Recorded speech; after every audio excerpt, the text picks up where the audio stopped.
Fighter jet and aeroplane से related जो question है बेटा, हाइट एंड डिस्टेंस का काफी इंपॉर्टेंट हो जाता है, ठीक है, और ये एग्जाम में भी कई बार अपीयर हुआ है।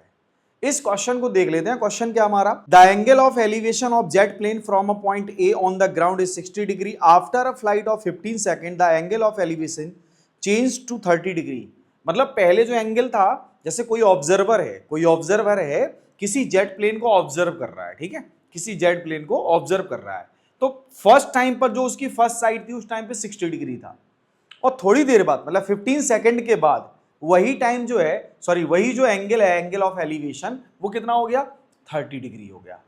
ऑब्जर्वर के लिए जो एंगल ऑफ एलिवेशन था वो कितना हो गया, 30 डिग्री हो गया। If the jet plane is flying at a constant height of 1500√3 metre, find the speed of jet plane. हमें speed of jet plane find करना है, मतलब जो जेट प्लेन की स्पीड है वो फाइंड करनी है। तो सबसे पहले ये ऑब्जर्व करो बच्चों, देखो मान के चलो कोई हमारे पास ये जेट प्लेन है, ठीक है, ऐसे मान के चलो ये एक जेट प्लेन है, ऐसे कुछ है ना, कुछ ऐसे ही तो होता है, ऐसे, ठीक है, और यहां से एक ऑब्जर्वर इसको ऑब्जर्व करता है, ठीक है, यहां से एक ऑब्जर्वर इसको ऑब्जर्व करता है, जबकि इस एरोप्लेन की जो बेस यानी कि ग्राउंड से हाइट है वो 1500√3 मीटर है, यानी कि 1500√3 इसकी क्या है, हाइट है ग्राउंड से, ठीक है। अब यहां ग्राउंड से इसको ऑब्जर्व किया तो एंगल ऑफ एलिवेशन कितना है बच्चों, एंगल ऑफ एलिवेशन उसने बताया हमको 60 डिग्री है, ठीक है, एंगल ऑफ एलिवेशन कितना है, 60 degree. After some time after 15 second, ठीक है, 15 सेकेंड के बाद, अब ये एरोप्लेन है, जेट प्लेन है, जनरली 15-20 सेकेंड के अंदर काफी डिस्टेंस ट्रैवल कर लेता है, और ये जो है ना एक स्ट्रेट लाइन में ही डिस्टेंस ट्रैवल कर रहा है, क्योंकि इसकी जो स्पीड सॉरी जो इसकी हाइट है ना वो कांस्टेंट है। कैसी है, कांस्टेंट है, मतलब ये प्लेन यहां से यहां आ गया, यहां से कुछ यहां आ गया, ठीक है, ऐसे कुछ ऐसे, ये बात आ रही होगी समझ में, ठीक है। अब प्लेन कैसा भी बन सकता है प्लेन कैसा भी बन सकता है, और इसकी जो हाइट है अभी भी कितनी है बच्चों, अभी भी ये हाइट 1500√3 मीटर ही है, ठीक है।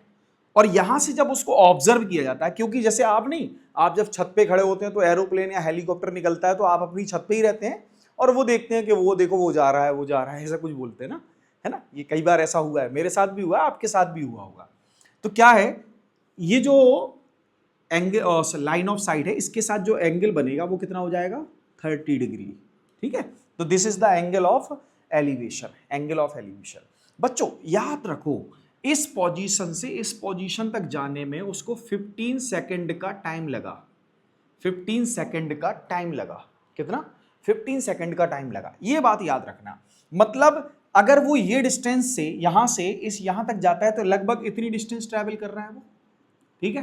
तो या ये कह लो कि यहां से लेके यहां तक की डिस्टेंस ट्रैवल कर रहा है, एक ही बात है।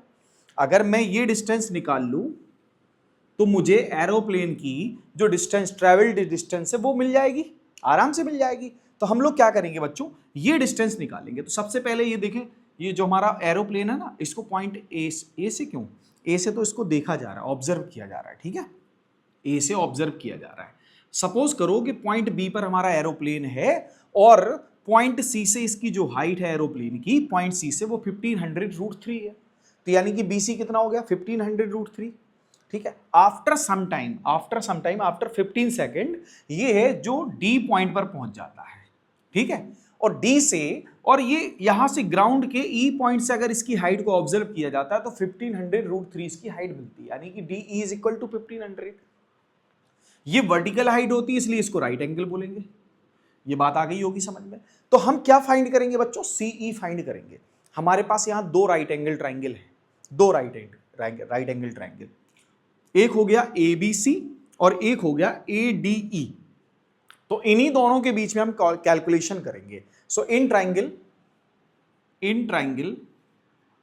एबीसी, बच्चों देखो ये परपेंडिकुलर है, निकालना हमें सी है, सीई एक बेस का ही पार्ट है, यानी कि अगर हम AC निकाल लें और AE निकाल लें, AC फाइंड करें और AE फाइंड करें, AE से AC सबट्रैक्ट करेंगे तो हमें CE मिल जाएगा।